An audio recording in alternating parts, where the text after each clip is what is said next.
started my trip March 20th of 2024. I'm about almost 5 months in on the dot, about a week shy of 5 months.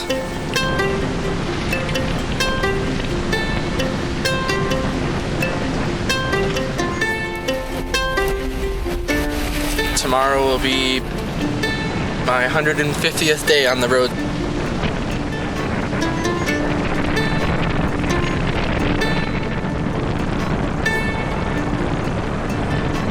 I have about a week left. I left home in New Hampshire from my parents' house. In 1 week I will be crossing the border of Oregon and starting to make a new life there.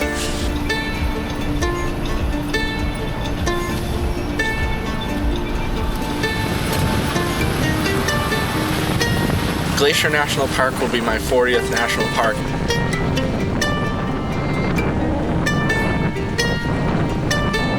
It's the last national park I'm doing on my trip.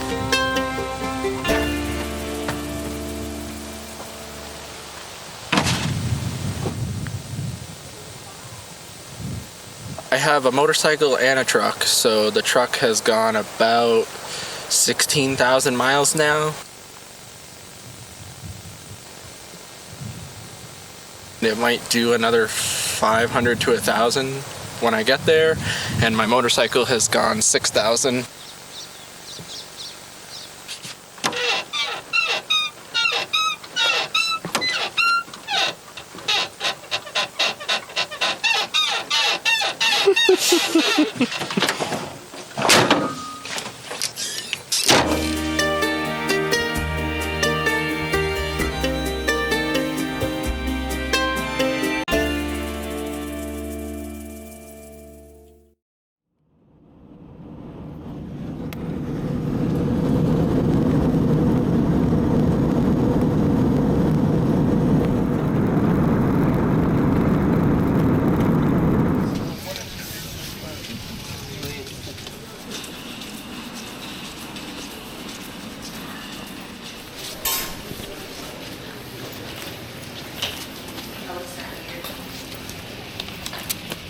I can see him.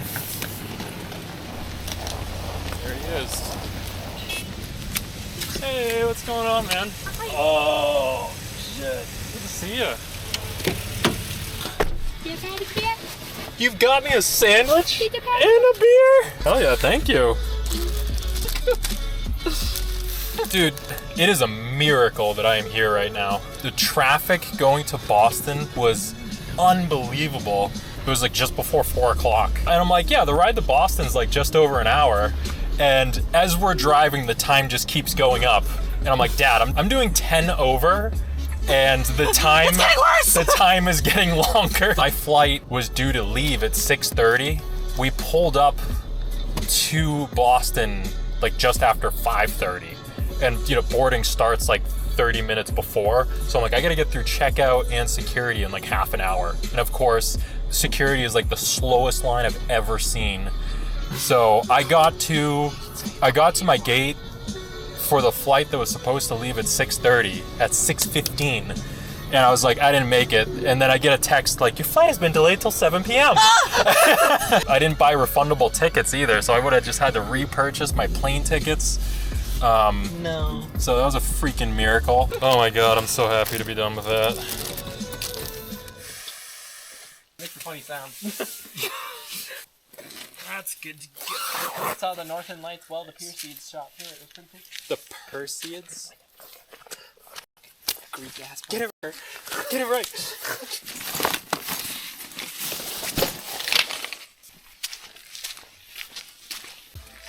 Yay, camp. It's quite a setup you got here. It looks crazy, but I know where every last little nail is. I'm sure you do. And it has to go back. If you move this like that, you're gonna f me up. You gotta put it right back where you found it. It's cloudy. Yeah, I figured. It's raining.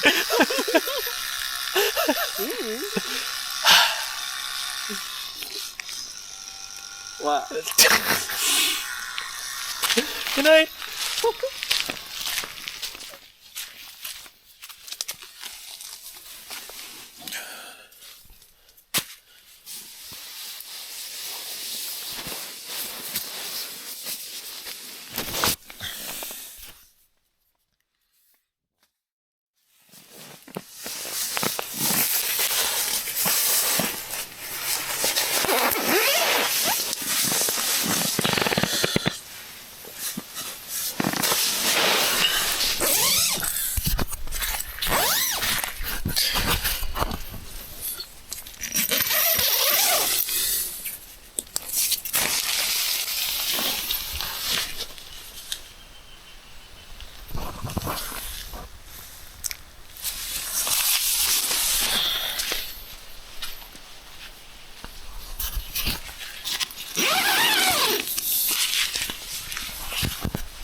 It's not quiet here, as you can hear.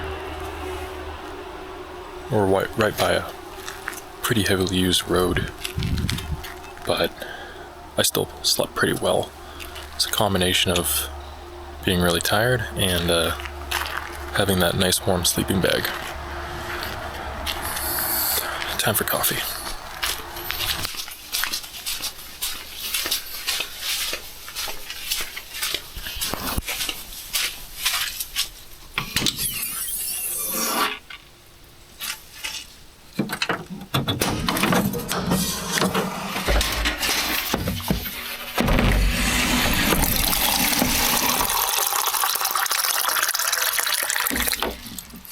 First, I want to check out this trail.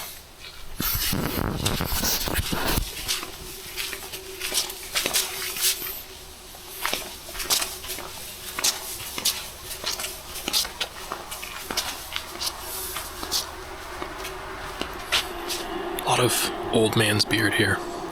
It's very cool.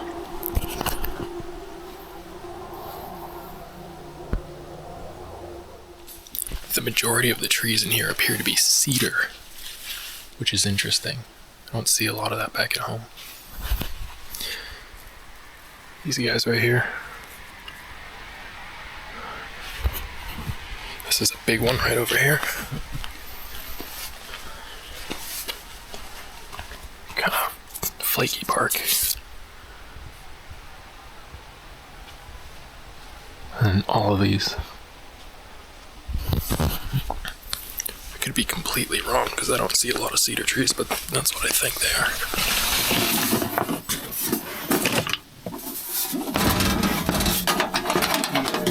Yeah, I got baked out of my tent. Yeah. It's blue skies right now. It's supposed to be really bad by like 9 a.m. It's 9:30. Yeah. Yeah, I woke up and the sun was hitting my tent and it was like 100 degrees in there. And I was like, this is not what I was expecting this morning. Let's check out another trail while we wait for that. This one goes just by my tent. I think this path goes all the way to the other campsite, so I don't know if it goes that way though. That's a gondola thing. It goes across the river. No way. Gondola that goes across the river. But I don't know how you get off on the other side. That little hut over there is a stream gauging the station, so I'll hide in the river or something. Oh, it is. yeah, it's a lot. Oh, it's this thing. It's got a padlock on the other side of you. Oh, that would have been so cool.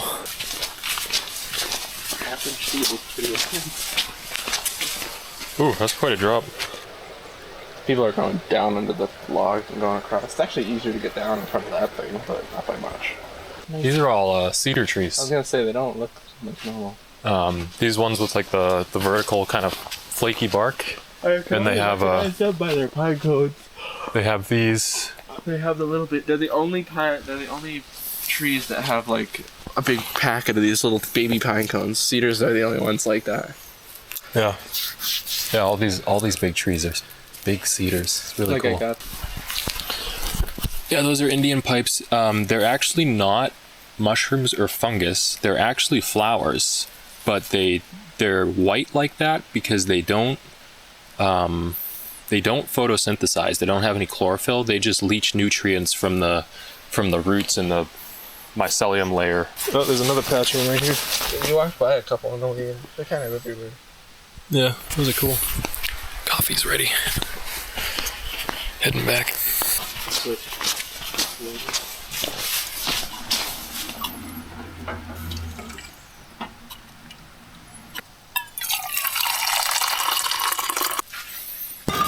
Ew. I'm just gonna let it hang.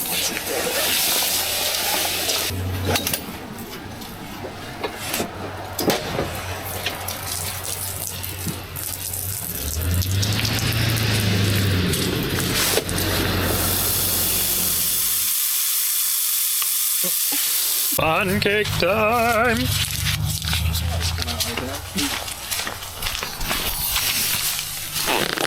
Put anything on them? Oh, I forgot.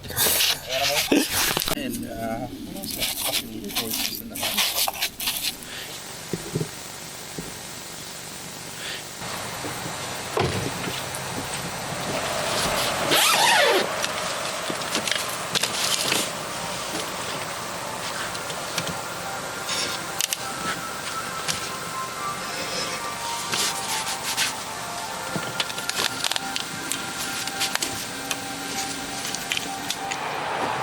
forecast had called for rain today, so Eric and I hadn't planned much for our agenda. Instead, we would spend the day checking out another potential campsite, which would offer much better views and would be located next to a large nearby reservoir.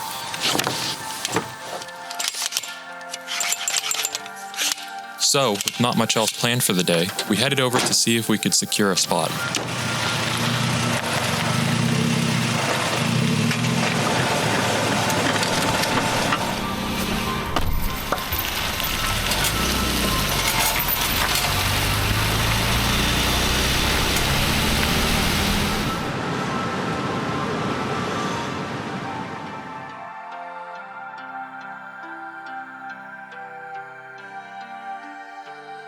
What were your main challenges when you first set off? I would definitely say the biggest challenge was the cold. I left a little earlier than I should have. In March, I left home and I went to Shenandoah for like a week. When I went to Shenandoah, which was my first stop, most nights never got out of the 20s. I ended up sleeping with like 3 jackets every night and 2 pairs of sweatpants and 3 pairs of socks and so on. And I was still pretty cold, but it made it like neutral with all the blankets that I had added up. I had my brown sweatshirt on that I had this morning, my Hampton hoodie, my puff jacket, and then my rain jacket, and then I put my winter jacket over that. And I slept with like the 3 hoods on. I couldn't move. I felt like a Michelin man, but it was warmish. If you had to repeat the trip, what would you do differently? I think I would have planned a little bit more. I was pretty much winging it every day up until like, I don't know, maybe the last couple stops. I started planning ahead because I only had a few left to plan. Yeah, I would have probably planned places that were free to stay ahead of time. And I would have downloaded maps offline on Google of all the national parks I was going to do so that I didn't because a couple of them I forgot to do that. And then you get to where it's always offline, there's no service, so you're just kind of I had to do manual maps every day while I was driving, even on the bike. It was awful. How did the tent hold up in those storms? It's a Rome Rambler. They're discontinued now for good reason. For some reason, they designed the roof to look cool instead of, function as a tent. So the way it's shaped, it doesn't drain, so it collects like a lake of water on the top. So when you go to close it, you got to do like the morning Niagara Falls onto your roof or onto your tailgate. It has an aluminum trim ring around the upper and lower edges, and when it's open and the tent wiggles in the wind, the edge of the aluminum cuts away at the bottom of the fabric on all the corners. So there's like little 1-2 inch opening holes that I can stick my fingers through, and every day they just grow a tiny bit more. That's the only tent I've seen where they roll the fabric over the outside of the trim ring, which is kind of weird, but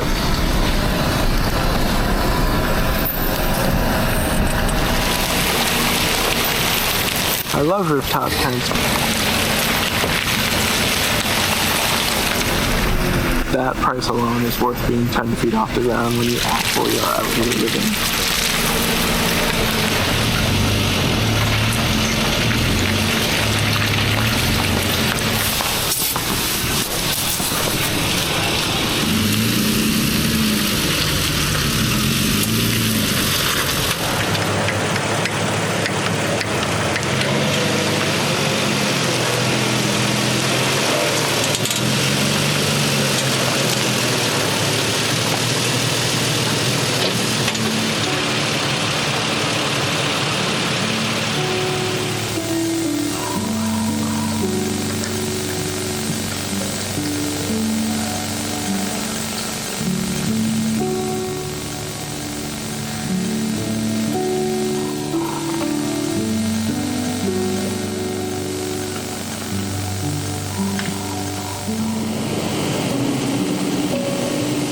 This site is significantly nicer than the last one.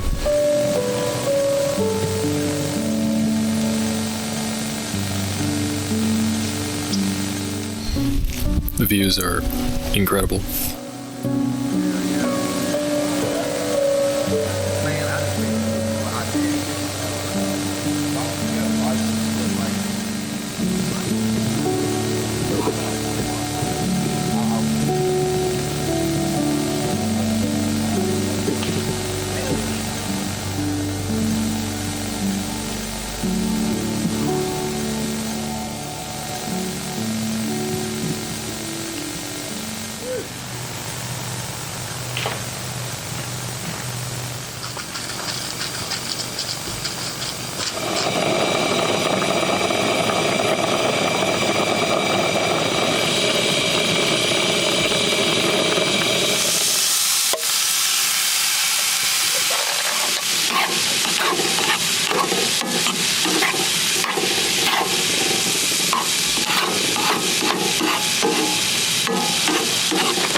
was one hell of a sunrise.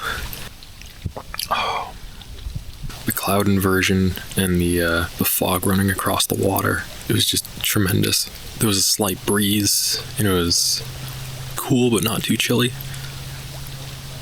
It's always such a cool moment when the sun just first pokes up from behind the mountains.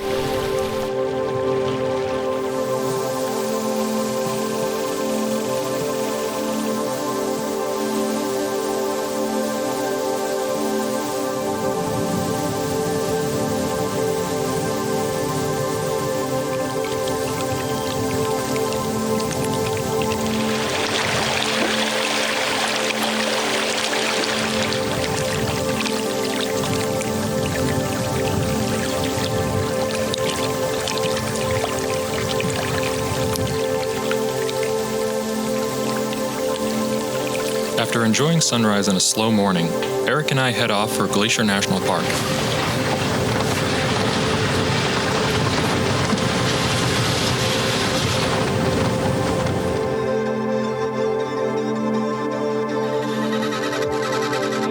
Our plan is to drive the entirety of the Going to the Sun Road from the west entrance to Many Glacier.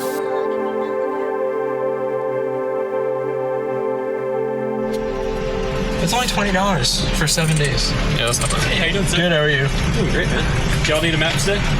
Yes, please. Have a good one. Thank you, you as well. Have a good one.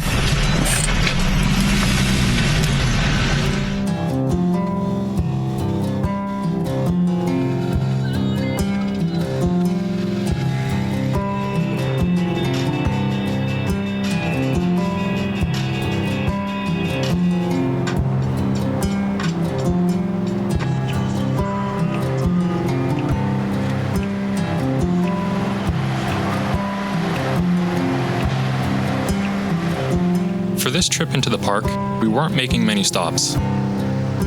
It would be a 7-hour round trip from camp, and our lack of permits meant we could only enter the park after 3 p.m.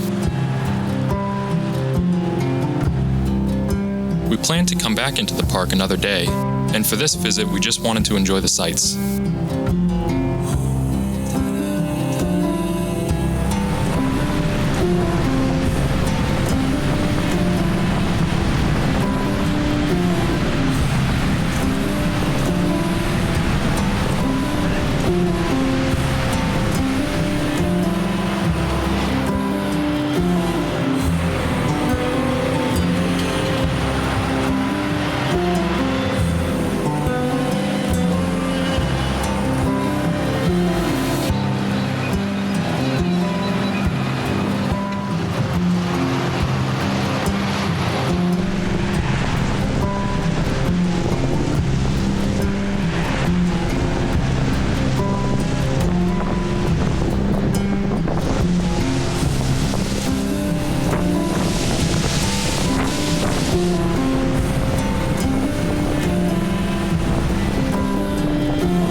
past St. Mary Lake, there is a notable and dramatic change in the landscape, from towering mountains to wide open rolling hills.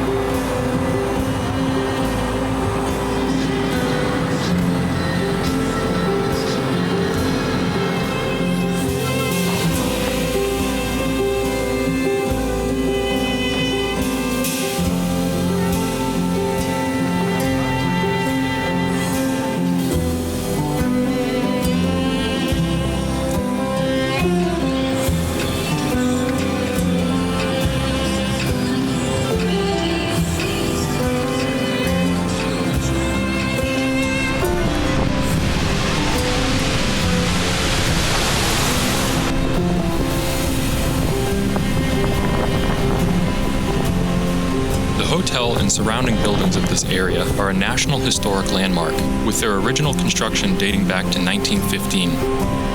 It is popular due to the great access it provides for a number of awesome hiking trails nearby.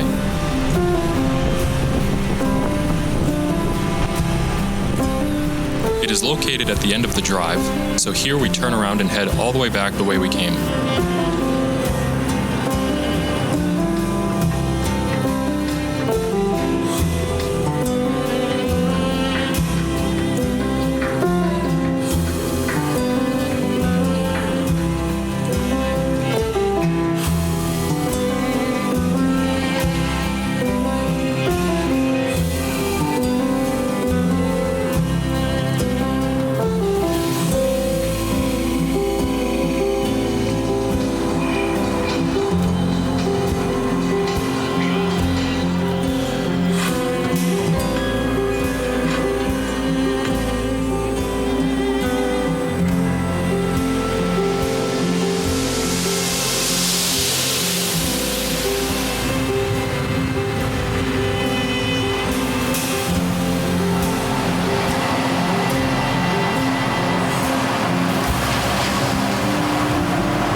As the sun set, we still had quite a long drive back to camp.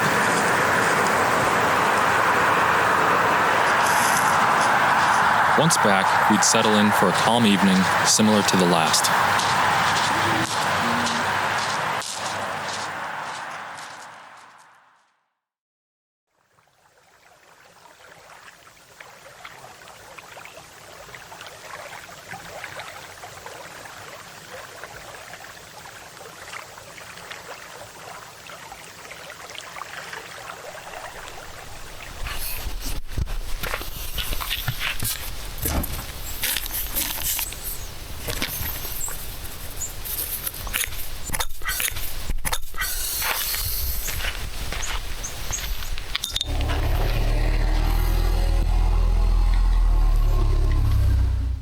Time for an upgrade.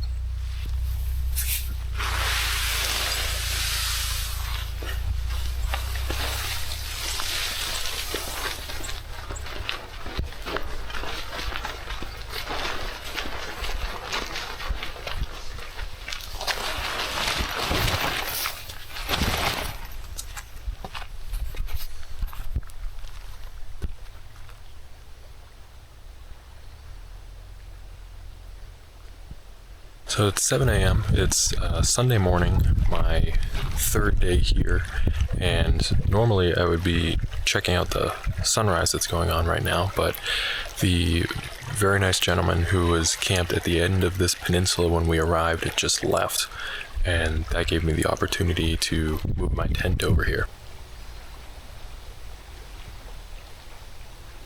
I think it's safe to argue that this is one of the best sites in the area, and we just scored it for ourselves, so pretty stoked about that. Those poles that I put on top of my tent are typically used for nasty weather conditions, or if I use it in snow, they distribute the snow load a little bit. But what they also do for my tent is they make it freestanding, so I was able to put them on and then just lift my tent and carry it over here, which made that process a lot easier.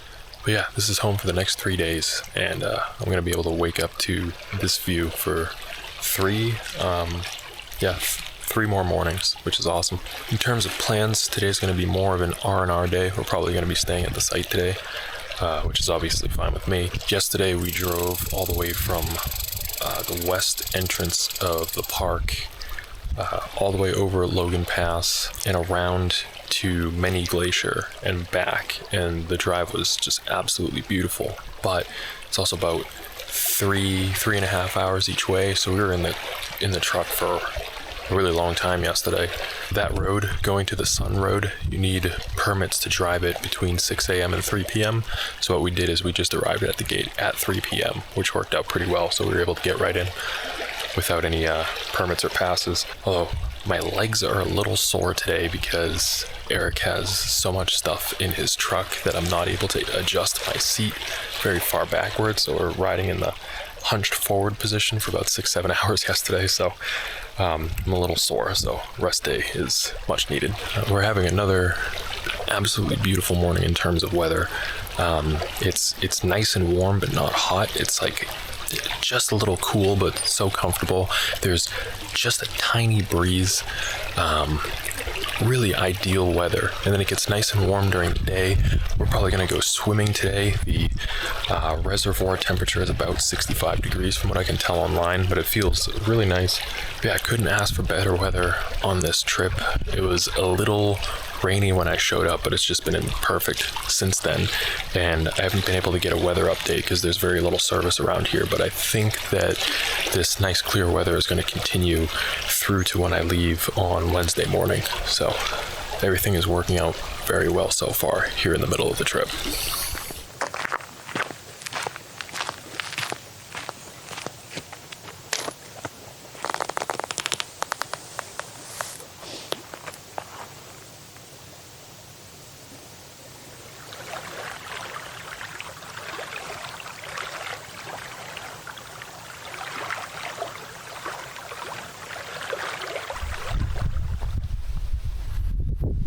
Get Eric moved in over there now.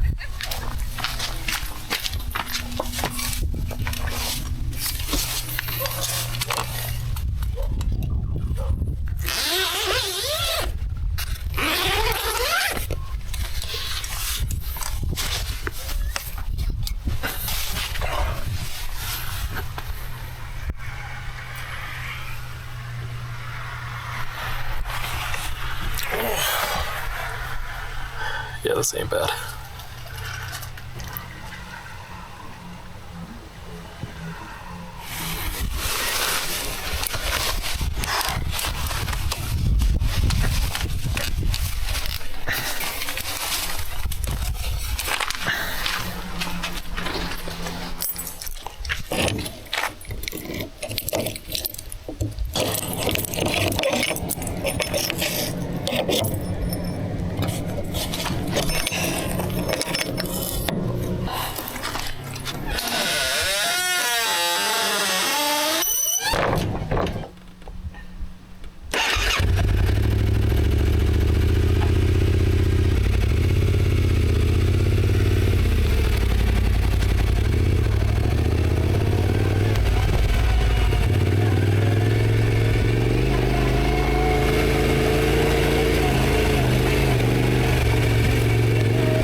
was crazy. I think this is called Coram Experimental Forest. The turn was a right out of the road that our campground is on, and we've gone by it a couple times coming to and from the campground, and I just wanted to check it out. I was not expecting this in the least.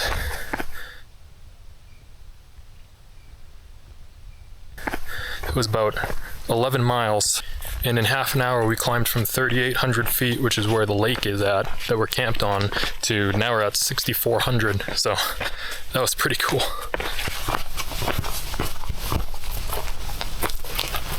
It's another road right there leading to that tower.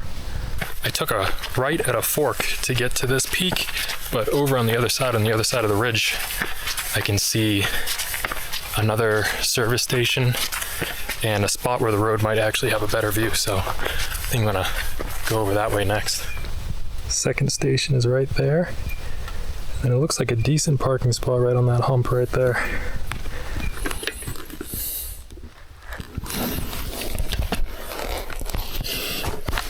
Oh my god, I did it again. Oh.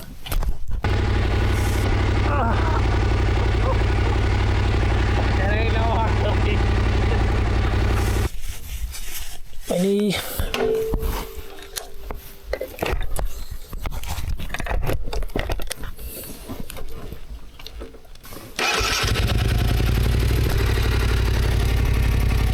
Oh, I'm out of gas. I got a blinking E. Maybe we should just go right to the campsite then. I downloaded maps. I don't want to explore anymore with no gas. So we should go back to the campsite. Hopefully we'll go 34 minutes.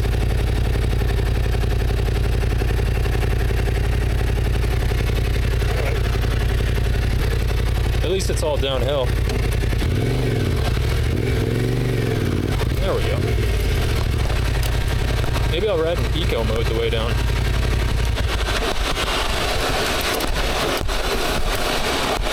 Don't need the engine on to go downhill.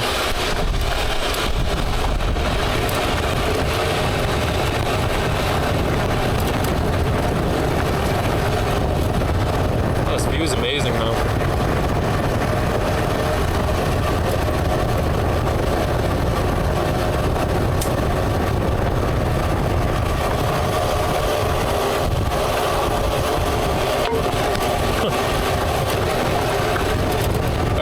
See how many of the 11 miles we can do without turning the bike on.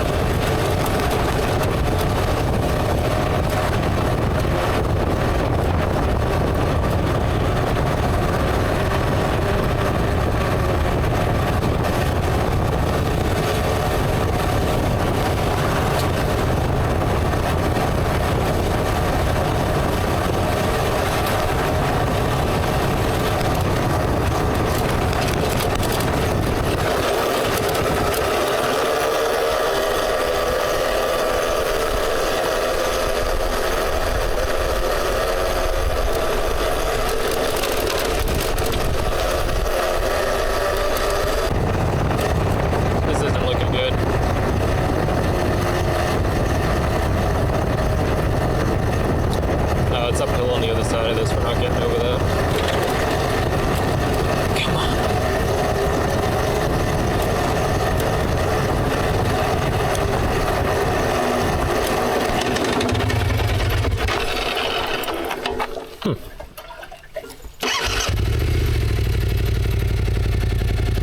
Well, I made it 1.5 miles. Thought we'd go further. Now that I'm over that hill, I can probably shut off again now.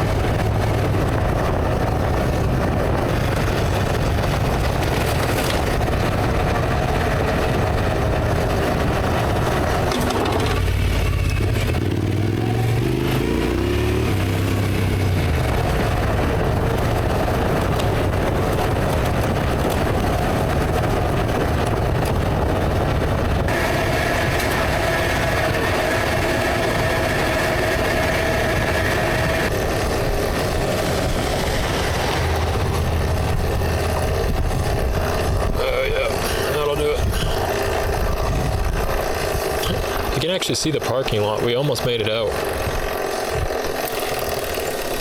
So I actually had a pretty good stint there at the end. I made it about 5 miles without turning the bike on. According to Google Maps, I have 5 miles to go. I'm pretty confident that we'll make it. I don't think there'll be any issues. Honestly, we probably would have made it even with the bike on. It was just kind of fun. I'm surprised Eric didn't tell me that it was empty, but it has actually been a while since he's ridden it, so we might not have remembered. I actually have a KLR 650 rented for the next 2 days. Eric and I are going to go pick it up tomorrow, and we'll be doing this stuff together. So I just wanted to get a quick little ride in. I'm pretty sure he's taking a nap right now or something, so I didn't want to just sit around at camp and do nothing. But yeah, I looked at the map, we ended up at Desert Peak. So that turned out to be a pretty cool trail up a mountain that I just took randomly. I didn't plan this at all. I'm gonna head back now. I kind of want to take Eric's kayak out onto the lake. I think it'll be the only opportunity that I have to do so, because Eric and I will be on the bikes for the next couple of days, and then I go home Wednesday morning, so that'll be pretty much it for this trip. Oh, and a small piece of channel trivia. This helmet is the helmet that Eric wore when we went to Newfoundland, Canada. Yeah, he's kept it all this time. He lets his passengers use it. Anyway, yeah, let's get back.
And today's your 150th day, right? Oh yeah, I forgot about that. I thought that passed already. I've kind of lost track of time at this point. I don't really look anymore. It's weird. I stopped counting after 100.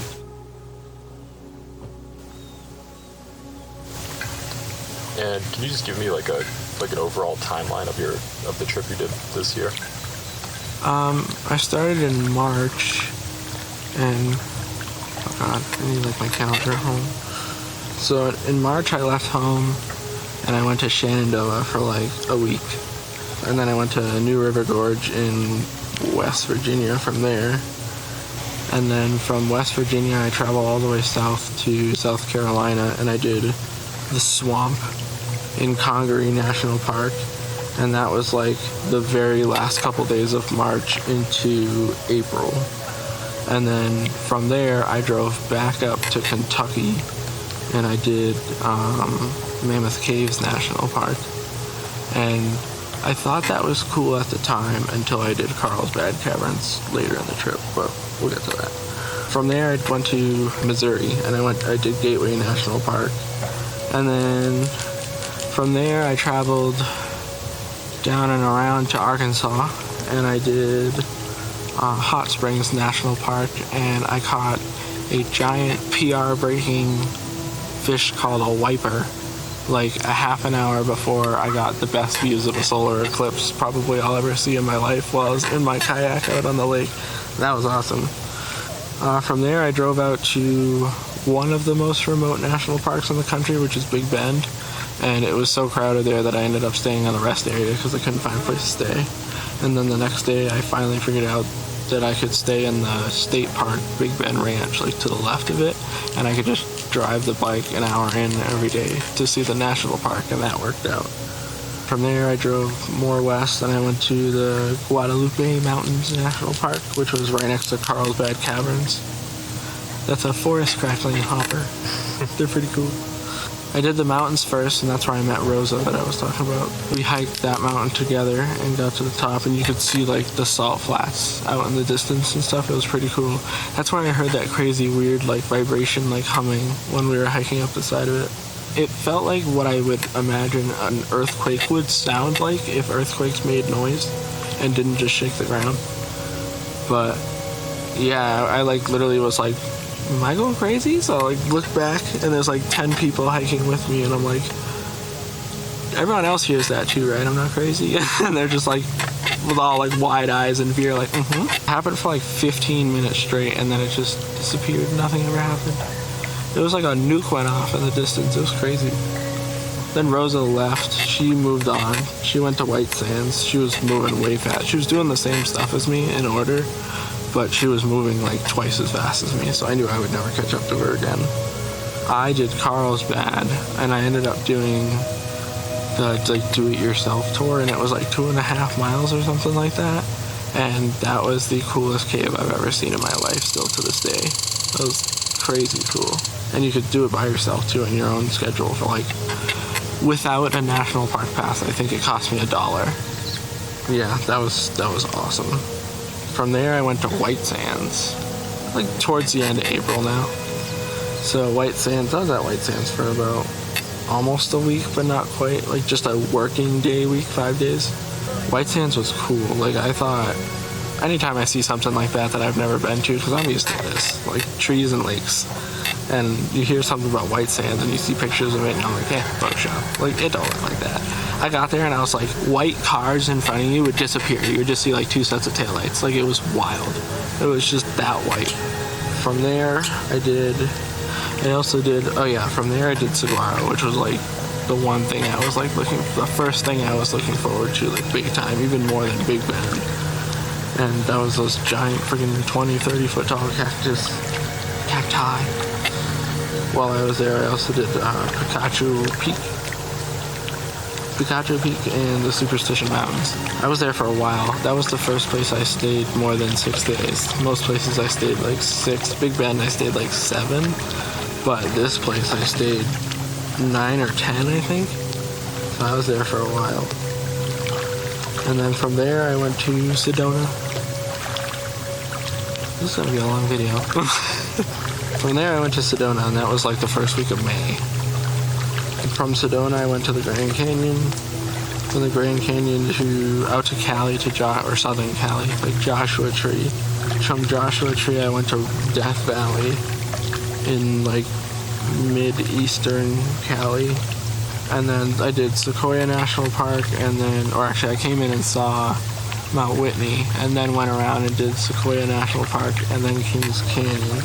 Kings Canyon was like the last week coming into June. So then I was in my next spot after Kings Canyon was Yosemite National Park. But yeah, Yosemite I stayed a while. I stayed a little over a week in Yosemite into the first week of June. From there I went to Mammoth Lakes, which was a very strange place. I don't know. I thought it was going to be like this, and it was not. It was like a desert. It was like this with like deserts around the lakes. I don't know how else to describe it. It was still like this, but it wasn't only like this in the mountains. Like around the lakes, there was like a good half-mile of desert, like spiky shit and cacti and stuff. It was weird. From there I went to Vegas, which was the first hottest place on my trip. I got to Vegas for like 5 days in a heat wave, and it was, I think the lowest day temperature while I was there was 105, and then I think the lowest night temperature was like 89, and my bike broke down there like 2.5 hours away from camp.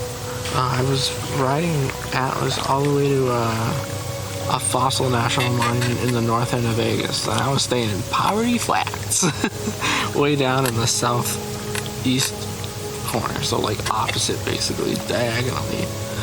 And I had gotten like 15 minutes from the fossil national monument, and I pulled over to call Mom, and my tire just goes in the parking lot, and I was like, are you kidding me?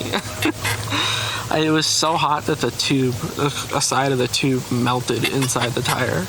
It was 115 when that happened. I actually rode Atlas a mile down the road to an Advanced Auto and parked it in the back of an Advanced Auto where there were cameras. I had to take a 55-minute Uber back to the start of the road that where I left my trailer, my campsite was on. It's like off-road to where my trailer was, and I wasn't gonna make the Uber fucking off-road his minivan. He had like a new Sienna. So I was like, yeah, just drop me off here.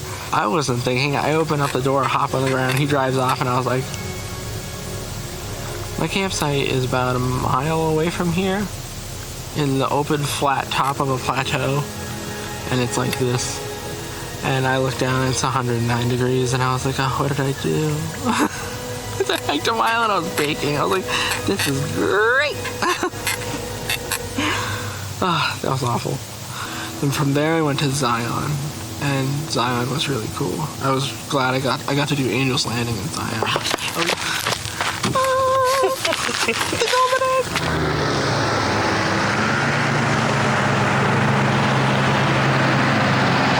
Yeah, the feet areas or the places where you step, so many people had done it that they were kind of worn out, kind of big, so like I had to use the cables after doing half dome. I just, it was like walking upstairs, but people were afraid, so they held on. But yeah, you get to the top and it's just like a rock cone, and we had a sandwich up there and stuff, and you have a view down the whole corridor of Zion. Pretty cool. Yeah, from there I went to Lake Powell, which was okay. It was pretty cool, but the best part about it was just like the weather at night. That was probably the best weather on my trip as far as like beautiful things to see. With rainbows and monsoons and sunsets clashing together. Yeah, from there I went to northern New Mexico and I did the Bisty Badlands and I don't know if I'm pronouncing it right, but the Ashe Lepa Wilderness or something like that. Where I saw like Alien Throne, which is pretty cool. And then I saw some pretty gnarly storms there as well. The monsoons with lightning out there was crazy. And then from there I started the second stripe in Canyonlands and Arches, pretty much on a railroad. Yeah, I did all of Canyonlands for like a week, like really like drawing it out. And then I switched over and did Arches through a heat wave, which was miserable. I hiked like 4.5 miles while it was 111, and I was like, guess what I'm never doing again, ever again. From there I drove to the end of the second stripe, which was Bryce. And I did Bryce, and I think Bryce was probably the third prettiest thing I've seen on the trip so far. I can now say the third prettiest thing on the trip, because it's over pretty much. Yeah, Bryce was beautiful, but I only stayed there for a few days, because it rained a lot. And then from there I went out to Great Basin National Park, which was on the loneliest road in America. And that was a weird place, nothing like I expected it to be. It's like this in the middle of like the Nevada desert. It was strange, with nothing around. There's no service for like 4 hours for phones. Yeah, I hiked Wheeler Peak, which was like my first big mountain. And saw bristlecone pines, which are like the oldest things in the world, or something like that, which is pretty cool. And then from there I went to Salt Lake City and I met up with Harrison for a couple days. Yeah, I drove from Salt Lake City to southern Idaho. I got to Idaho at pretty much the start of the last week of July. Yeah, Craters of the Moon was there. It was cool, but I think for someone like Hunter that I brought, it was really cool, but for me at this point in my trip, I was like, Black Mountain. So I was just like, yeah, it's alright. But I think it was pretty cool. But from there, I went to Grand Tetons, which I think, after doing Glacier, I think I'm going to name the best thing I did on my trip. It was Grand Teton National Park. I really liked it there. It had like all of the national parks things to offer in one like pretty confined area that still made you feel like you're in the middle of nowhere. The campsite that I had for free was like this, but like no water, and then like snow-capped peaks instead. It was like I was in like a flower meadow. It was awesome. And then I conquered Middle Teton there, which to date is my most challenging hike that I finished. Finally, it took me 2 tries. Middle Teton was 12,804 feet tall, and the elevation gain was 6,100, and it was 13.5 miles or something like that. Yeah. How long did it take you? It took me 13 hours because the last mile up and mile down is just, oy. It's like climbing a vertical waterfall that has no water. But I made it, and then I like crawled on the top because it's just like a finger that sticks up in the sky and there's snow around you, and I'm like, I should be here. Yeah, that was wild. And then from there I went to Yellowstone, which I think I'm gonna label, I wanna say it's tied for White Sands, but because of how diverse it was and how many different things it had to offer, I would say Yellowstone was the most unique on the trip, but White Sands came close because like nothing else is like White Sands either. Tetons was 2 weeks ago from now, and then Yellowstone was like the second week of August until last week, and now we're in Glacier National Park. And based on seeing Glacier so far, I'm like, I think it's really cool and it's really pretty, but I don't think there's anything super unique about it. It's very like, I haven't seen any mountains that make me go, I want to hike that. They're kind of just like, they're really cool, but they're all the same. I don't know.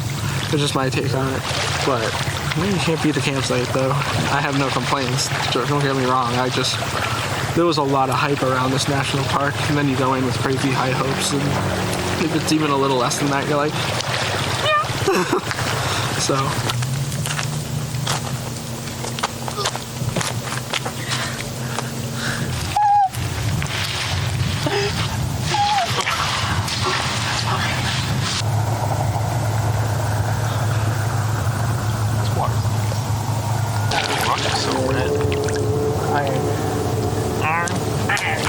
That made the Yosemite. Ooh!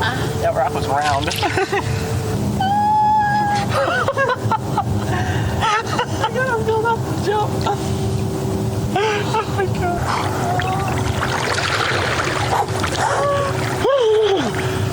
Woo! Oh yeah. Oh, it's not that bad. I told you. Well.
It was good.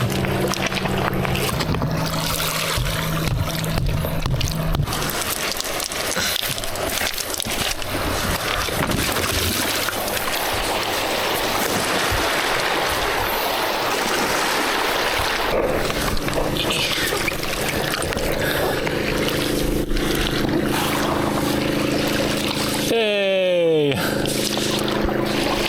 We made it! Just a half an hour of setup time.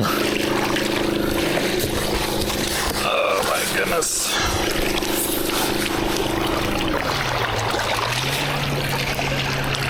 Bye!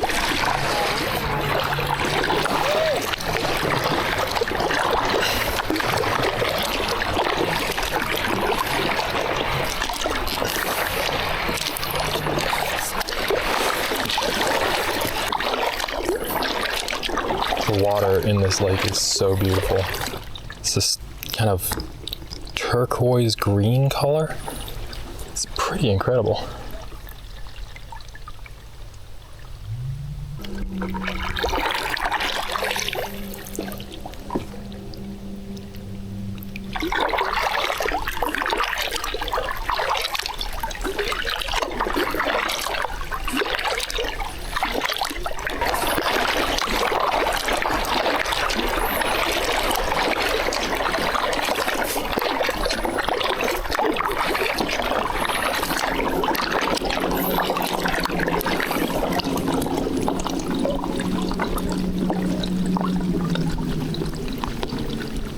Just for reference, I'm heading toward the mountains that the sun rises over in the morning from the perspective of our campsite. It's narrowing at the moment into what's probably just going to be an inlet stream, so I'm just gonna go up to the end if I can and turn around. I see an inlet over there. I kind of want to check it out.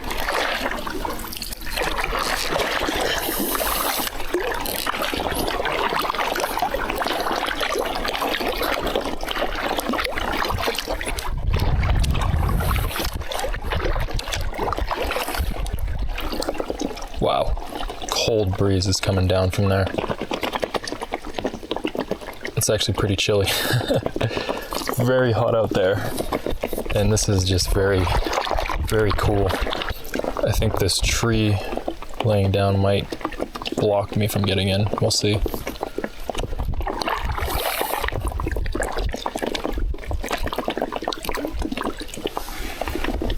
No, it's just deep enough.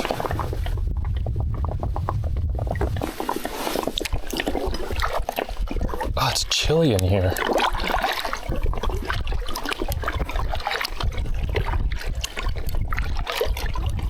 Pretty strong breeze too coming at me.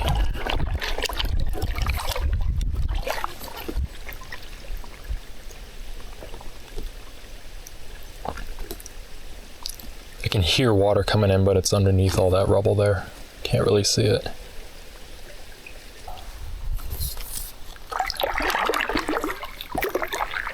Wow. That is beautiful.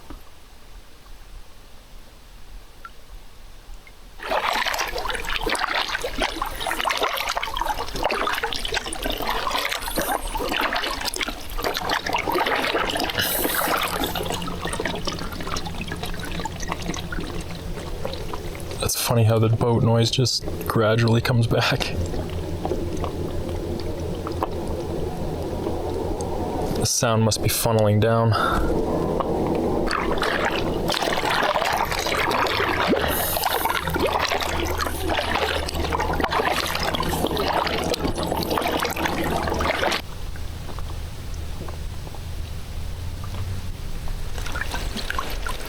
Oh, that's the end up there. I'd go check it out, but someone's parked right up there and I don't want to bother them. I can see just fine from here. Gosh, it is pretty.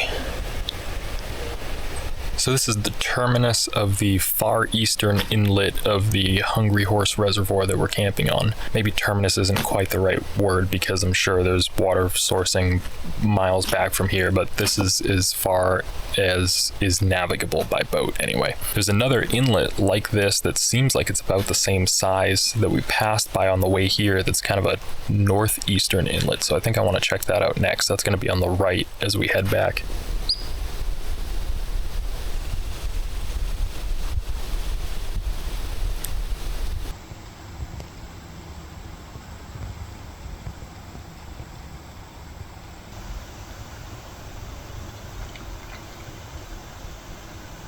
I was sitting here just enjoying the moment, and I heard the faintest rustling coming from that direction, and I looked over and I saw him.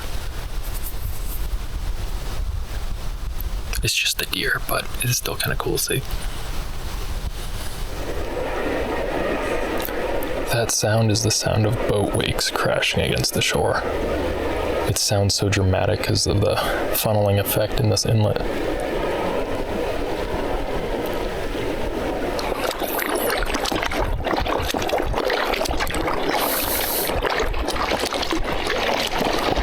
This must be the northeast inlet.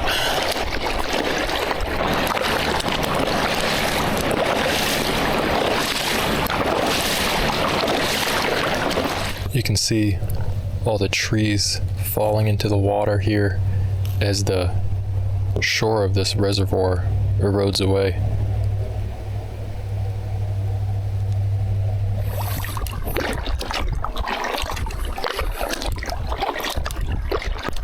More right there.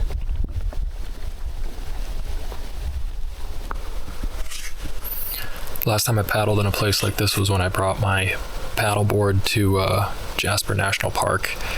That was just a few weeks from a year ago, so got to take every opportunity you can get.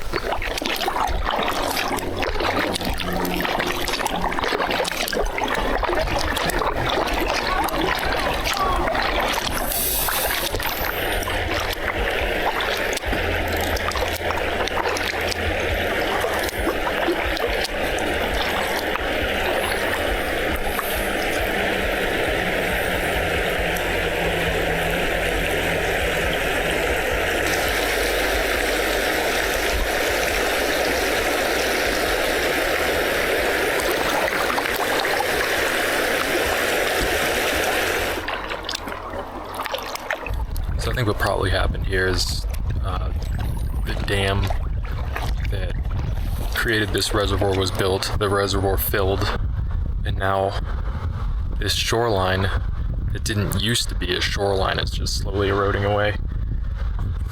That's probably why you see trees down facing the water, and it's probably why the embankment at our campsite is so steep. I imagine that in a few years, the place where my tent is right now probably won't exist anymore. So if I ever come back, it'll probably look completely different than it does today. Anyway, we're just over 6 miles and just past 7 p.m., so I'm just gonna beeline it back to the site. I'm thinking I'll get there around 8 o'clock, as long as I'm consistent, which will give me roughly an hour to get this boat put away. How do you say goodbye to a moment like this?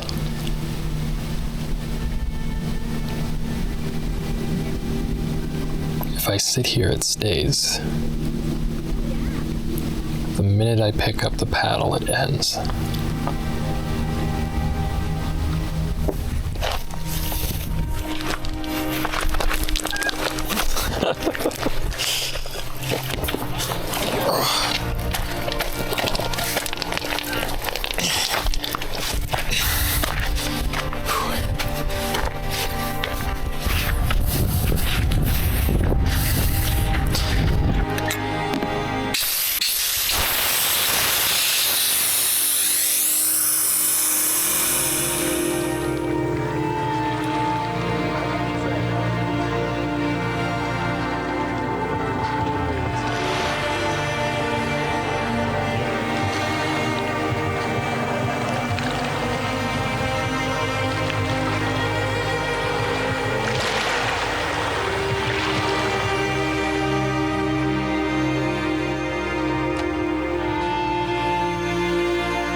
Eric and I started the morning by picking up my KLR 650 adventure bike rental.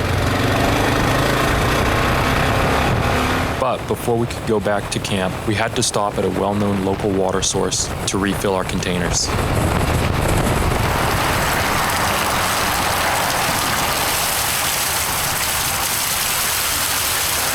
No, I see 764, but I don't know if that's the trip or the total. Yeah, that's trip. That's not doing anything. No, 5,000. That makes more sense.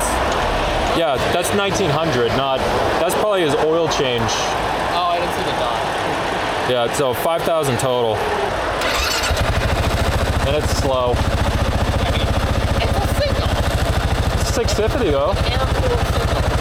My bike makes 72 horsepower. This feels like 50.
Following Eric's bike, the rhythmic thumping of my KLR single cylinder reminiscent of a trusty lawnmower, we headed north for Whitefish, where the loop we were planning to run for the day would begin.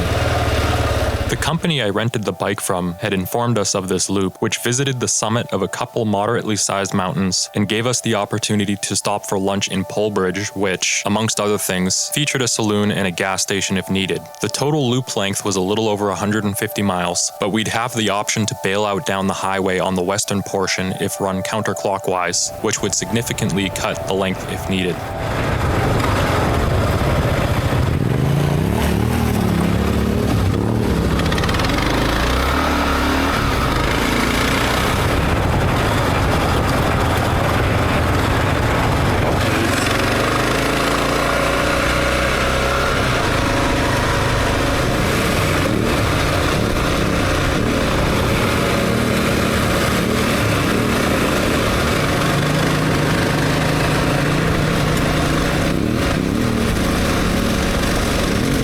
Popping.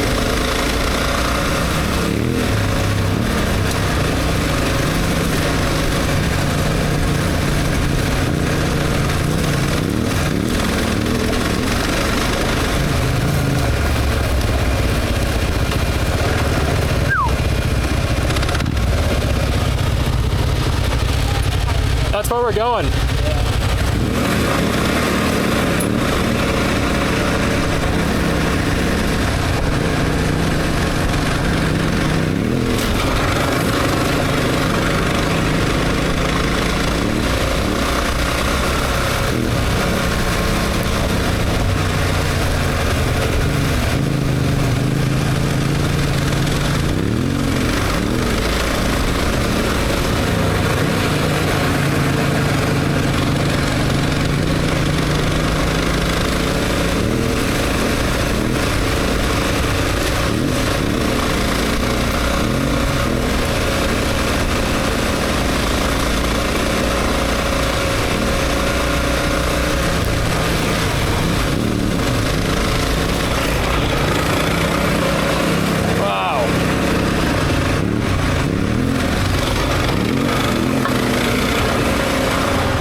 the other side.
Wow.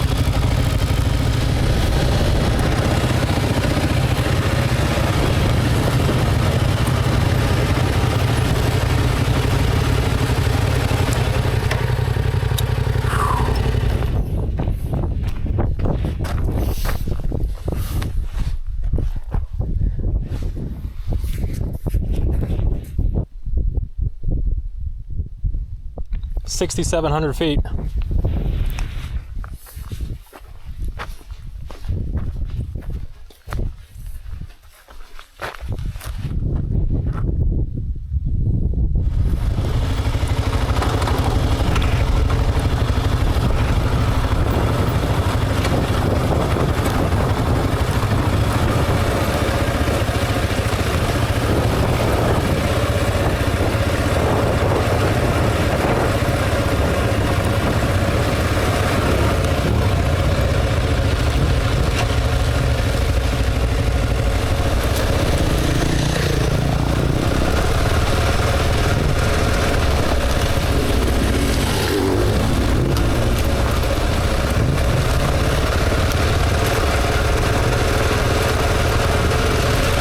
How do you beat this?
The unincorporated community of Polebridge, named in 1920 for a pole bridge that used to connect the North Fork Road to Glacier National Park over the North Fork Flathead River, is situated roughly halfway along our loop and makes an excellent spot to grab lunch.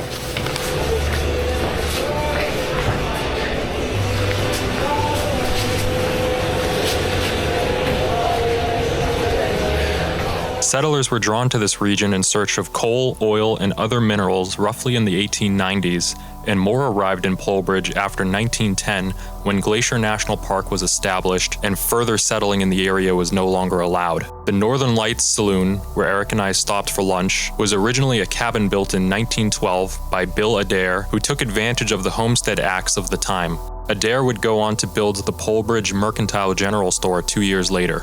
Unfortunately, the bridge for which the town was named was destroyed in the Red Bench Fire in September of 1988. The fire also destroyed 25 homes, the ranger station, numerous barns, and other buildings, nearly destroying the entire community.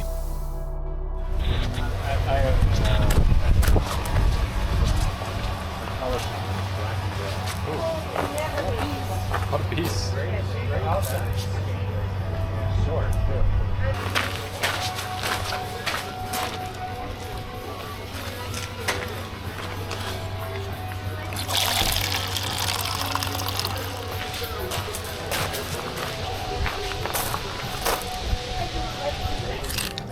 Eric and I both opt for pulled pork sandwiches at the Northern Lights Saloon, which are delicious and hit the spot after hours of riding in the mountains.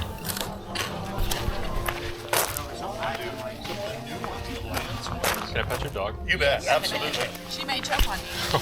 Oh, let me have those glasses. Like, I want that beard. Oh, God. You want to Yeah, see what you asked for? That's exactly what I wanted. Yeah. Hi. Oh, There. Nice to meet you guys. Thank you. Oh boy.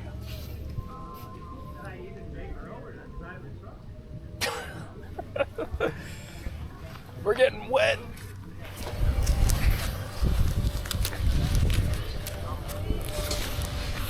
Okay, I think I got everything. Ready?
No worries. No problem. Have a good one.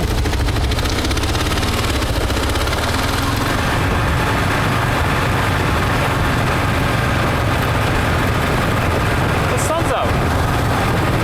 The storm's off to the left.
That was pretty, huh?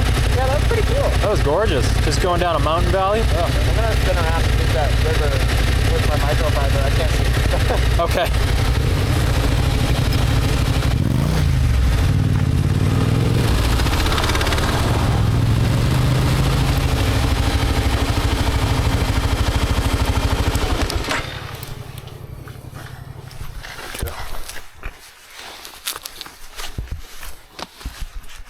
Eric's just wiping off his visor in the river down there with a microfiber cloth because it's really dusty. But while he's doing that, I want to show you. I accidentally dropped the bike, the rental. I got this part right here. This is okay. This seems okay, but good gash there. This got pushed in. This I think I just need to readjust, but yeah, this is the worst right here. I was going around a left-hand corner and I hit a negative bank and it just pushed me outward and I couldn't recover. I got my knee pretty good. I should probably actually check on it. It looks like it's sticking through the pants, which isn't good. Oh, yeah. Let's have a look at that. Yeah. Not great. But I'm just thankful that I didn't break anything. Yeah, I just sat on the side of the road for a sec to let the adrenaline go down. And then I started just feeling it just to see if there was any pain points and felt okay. So we've been going for another hour or so and it's been fine. Just a skin wound, but it sucks that I broke the rental bike. I'll have to figure that out. I'll have some explaining to do on Wednesday morning. Accident aside, this route's been amazing. We just got done basically traveling down a mountain valley and the views were incredible. Yeah, this has been pretty awesome.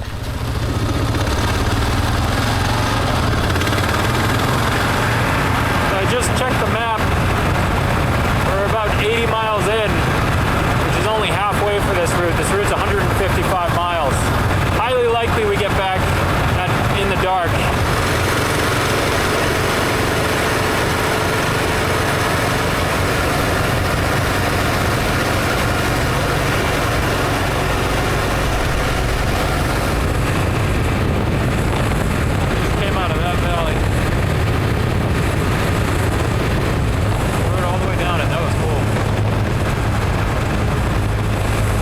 Eric and I would eventually opt to bail off the loop via the highway to save some time and leave the last part of the loop, including the summit of Mount Marston, for the next day. Our decision was largely due to the impending storm, which had been threatening to soak us all day and was still looming in the sky to the southwest.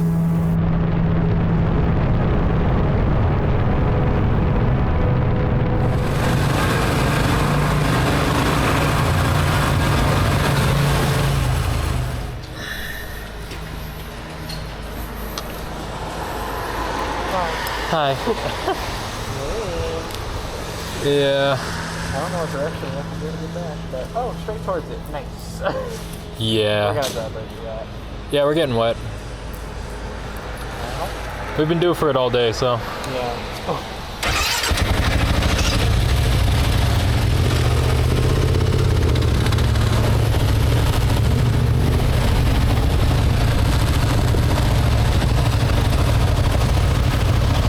Oh, jeez.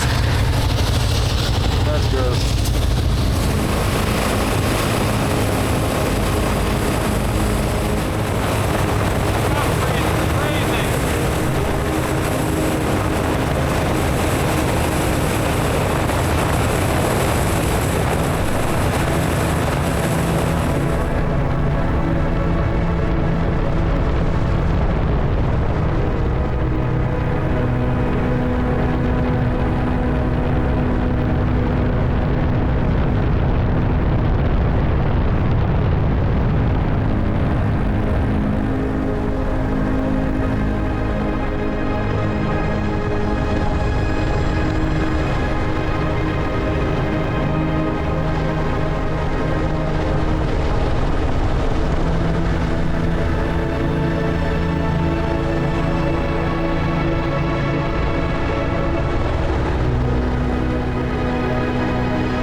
It's hailing.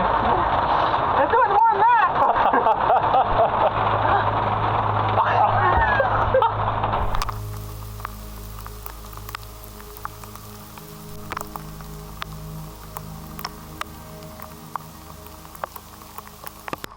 Is it safe?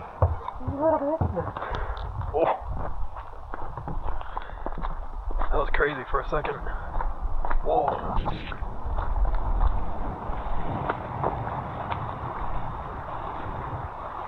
Just like that, it's gone.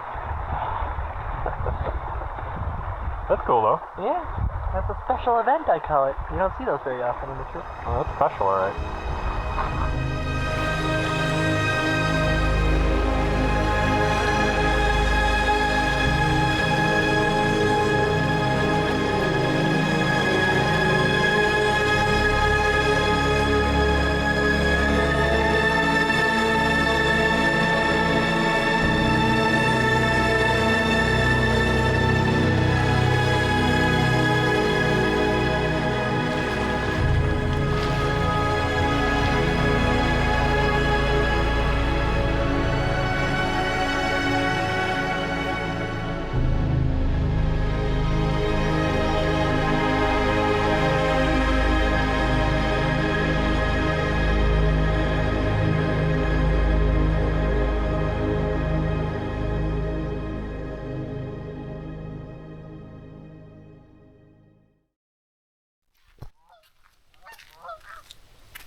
Another beautiful morning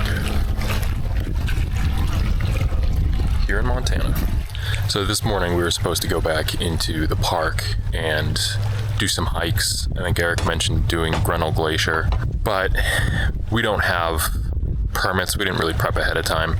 So what we would have to do is either get to the gate after 3 p.m. or before 6 a.m. We wanted to try to get up early, get to the gate before 6 a.m. and then have the whole day out there. But I woke up at 4:30, completely exhausted, and I didn't hear Eric moving around at all. And I stayed up for a bit, but I fell back asleep, and by the time I was back up again, it was 6:30, so we missed the window, and it just wasn't in the cards today. This trip was really just about visiting Eric and catching him on the last leg of his journey, so I feel like I've done that pretty adequately, and everything else has just been a bonus. Today is still up in the cards. Yesterday was a very big day. I picked up the bike at 10, and we didn't pull back into this campsite until 8:15, so if we make it into the park, that'd be great. If we do it at 3 p.m. and just do another ride through, that'd be great. And then, if not, still fine. So we'll see what happens.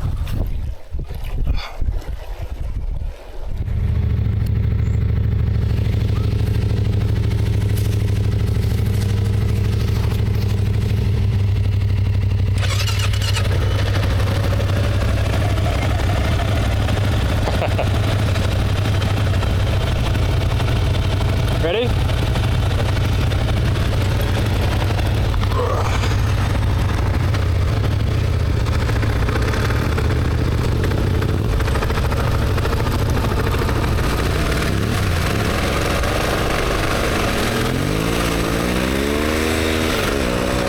Eric and I decided to go back out. There was one mountain peak that we missed yesterday. I think it's called Marson Peak, and we skipped it partially because of the storm and partially because it was getting too late. But we think we can go back up the highway we came home on, cut across, do that peak, head over back to Polebridge where we stopped for lunch yesterday, and then go south from there to Lake McDonald and into the park. And it'll definitely be 3 p.m. by then, so we can maybe catch sunset there or something like that.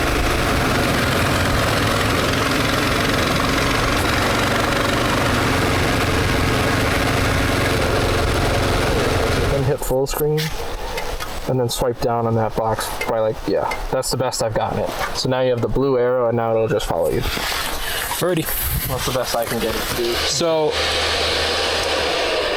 this must be an out and back, and then we go out that way. I think so, yeah. Let me just. Looks like the fire trail climb. I think we're probably gonna go up. Yeah, that's exactly what it is. So that's the way we'll go to back to Polebridge.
Wow. A lot less fire smoke today. What a cool fox. Yeah, you saw that, yeah. Yeah, you don't see foxes very often. Yeah, that was cool. Rhino. 7,400 feet. Marston. Yeah, 7348. You can see the Pointy Mountains in the park to the right. Yeah. Oh, man. Oh, it's Pointy.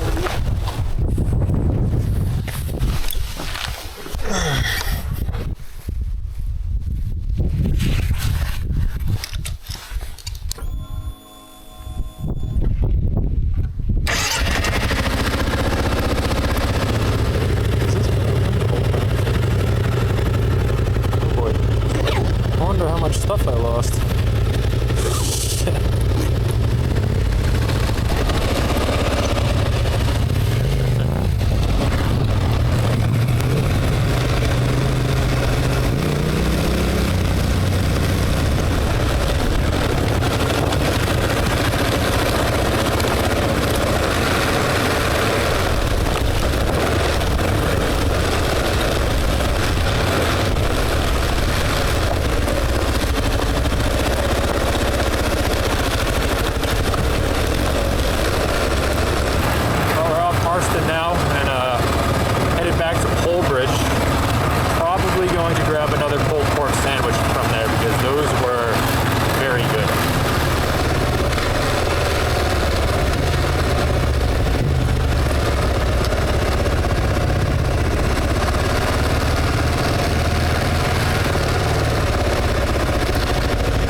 Well, I can get on the bike fine.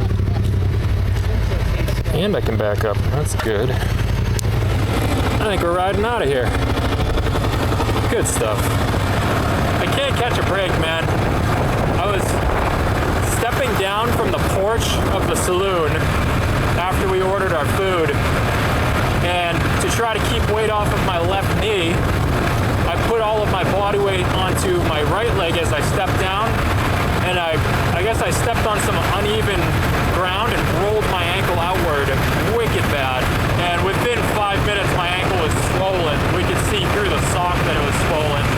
And like, I don't know, I almost definitely sprained it, but depending on how this ride goes, I don't even want to cancel going into Glacier because I want to see it again before I leave. Sprained ankle be damned. So that's where we're at right now. It's just after 6 o'clock, and it's going to take us about 45 minutes to get to the park. So we'll get to the park by 7, and then figure 45 minutes to an hour to get up to Logan Pass, the high point of the going to the Sun Road. So I floated the idea to Eric, maybe we can see the sunset either up there or on the way back. I think that would be an awesome way to end the trip. It is starting to bruise up a little bit. Yeah. Pain's still not bad. I would go have it looked at when you get back. Yeah, probably a good idea.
Oh, this hurts.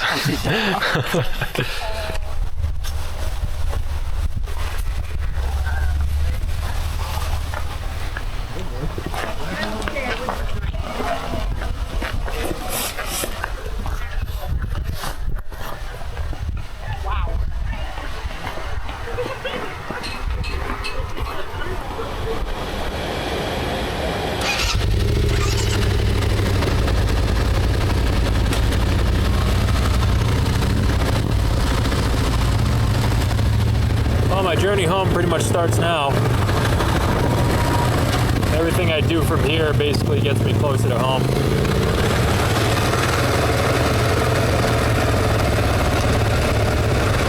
One more epic ride first, though. Wow. Already.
bike off at 8 a.m. and it's about a half-hour ride from where we're camping.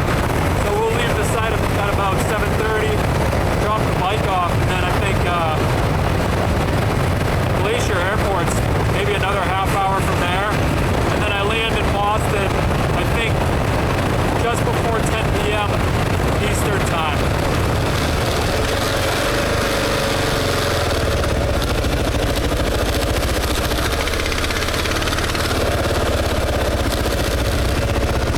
Home sweet home.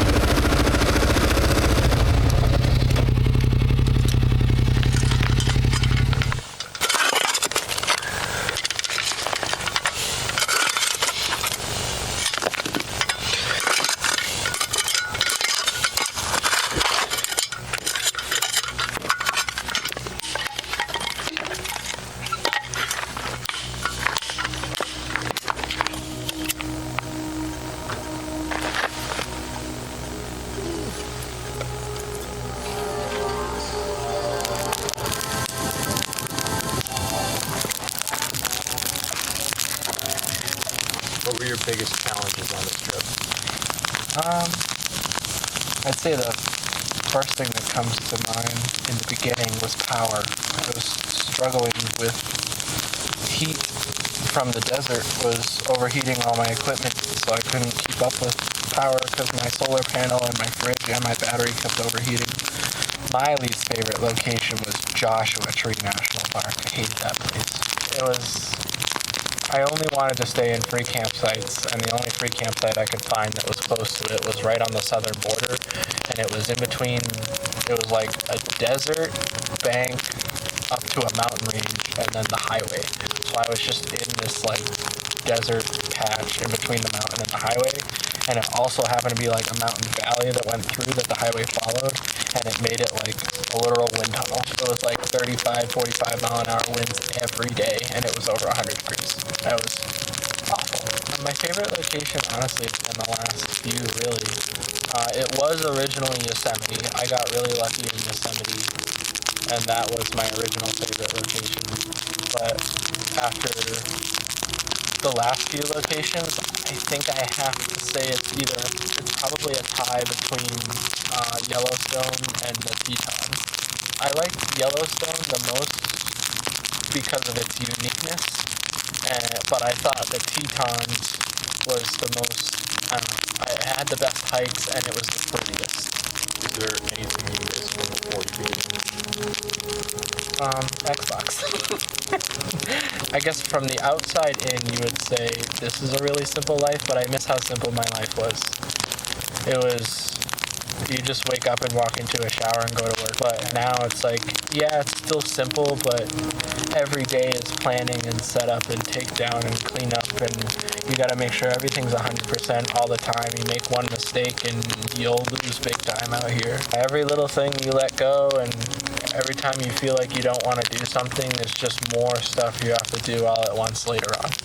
Like, if you keep up with it, then you get more stuff like this, and you can have more good times. But if you let stuff go, like I have in the past over the trip, then you wind up spending multiple days fixing things or repairing things sometimes even just so you can move again.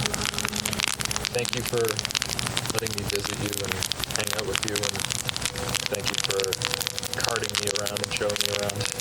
Yeah, one of many. Wish you the best of luck in Oregon when you get there. Yeah, I think I'll be alright. It just won't be perfect off the bat.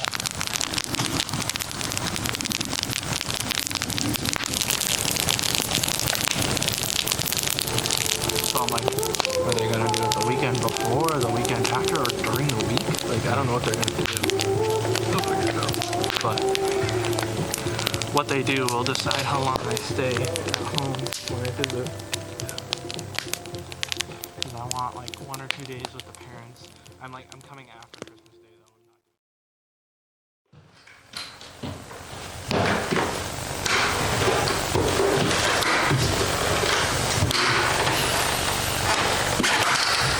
So today is Tuesday, September 10th. It is 3 weeks to the day since I rolled my ankle on the front porch of the saloon in Holbridge, Montana. My ankle injury ended up being a little worse than expected because when I was out there, I was still able to put weight on it and move around a little bit. However, after 1 week had passed, I still had like a potato foot, and on like day 8 or 9, I started to develop this really nasty bruising that started at the injury spot on the outside of my ankle, ran down to the bottom of my foot, and then forward to the front of my foot. And by like day 9, I had like all my toes were purple. So I had my ortho appointment at 1.5 weeks, so just a few days after that, and they let me know it was actually an upper ankle sprain instead of a lower ankle sprain, and those apparently take longer to heal. So instead of a 1 to 2 week recovery time, it's looking more like 4 to 6 weeks, which wouldn't be that bad, except this is like my favorite time of year to be out and hiking. And if you look at 6 weeks post-injury, which happened in late August, that gets you to early October. So I basically missed this big window of like kind of the best weather of the year. And it also means that I'm probably not going to make it out to the Adirondacks again this year, which is a little disappointing because I spent months to get myself to the point where I was back in June and July. And I was definitely expecting to hike a lot more than 13 mountains this year. In fact, my original plans, I was going to make it up into the 30s, so came way short of my expectations with that. But, you know, that's life, stuff happens. But injuries aside, the trip, I think it didn't go quite as I had originally envisioned. I had brought my hiking shoes and my backpack, which took up almost half of my checked bag, and never ended up using it. We never actually went hiking while I was out there. And the idea to rent the motorcycle was kind of a last minute idea, and it came from Eric, and he said, hey, it would be kind of cool if you could do that, because he had his bike up there. And so instead of spending all that time hiking, we spent it riding, which in retrospect, I think created a lot of really unique experiences that made the trip all that much more memorable. And the highlight of the trip to me was riding side by side with my brother up going to the Sun Road and coming back down off of Logan Pass during sunset. Like, I will remember that for the rest of my life, and it was just so cool. And then, yeah, I'm still thinking about how to use up the rest of the season in ways that don't require much endurance from my ankle. I do have a trip locked in for Baxter State Park in the second weekend of October, and usually when we go, we hike Katahdin, and I really need to think about whether I'm going to be in a position to do that by that time. That's going to be right around when my ankle does start to feel better, but I'm going to go up either way, and if I don't hike the mountain, then whatever, there's plenty of other stuff to do there. But yeah, past 3 weeks, I've more or less just been hanging around trying to get my ankle to feel better. We had my parents' dog up here one of those weekends, and we just hung out with him. It took me forever to unpack because it was difficult to stand and walk around, and so like unpacking all of my camping gear from my suitcases and bringing it down into the basement or back up to my room was really challenging. So I just had this big pile of suitcases and camping gear in the front of the house for like a couple of weeks. But yeah, that's just about it. Really unique trip, very memorable, and in my eyes, extremely successful, injuries notwithstanding. Yeah, I'll probably remember this one for the rest of my life, so I'm really happy on my